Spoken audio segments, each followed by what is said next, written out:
Welcome to Lost Girl Therapy. Here's a lesson from my 20s that I wish I learned a hell of a lot sooner than I did. If you are somebody who has anxious attachment or disorganized attachment and you find that you are only attracted to avoidance, but you have somebody in your life who's considered like the nice guy, the calm, stable, nice person who you also don't really feel a high level of attraction to, one of the things that you can try with them is courting. Courting is the act of getting to know someone for short periods of time repeatedly over the course of a few weeks. The reason that courting is incredibly beneficial for somebody with the anxious attachment style or disorganized is because when we meet somebody new, we experience an attachment flare.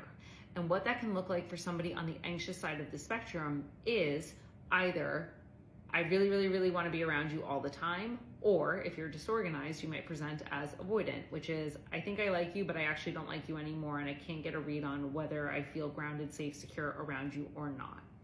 Because the nervous system is having a really high flare up in new interactions, it's nearly impossible for us to judge whether or not we like somebody. So courting becomes really pivotal because it is short time frames of getting to know someone. So shorter time frames of exposure, like going to get a cup of coffee or taking a walk. As you have repeated exposure to the same individual, what you're going to begin to notice is that the anxious response and the fear response are actually lowering.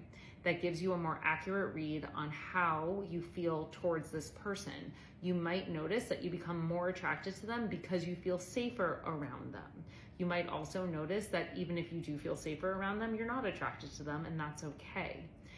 The entire process of courting can just be beneficial in helping heal attachment wounds. It can also help us gain clarity on how we feel about a person before we begin entering the formal dating stages.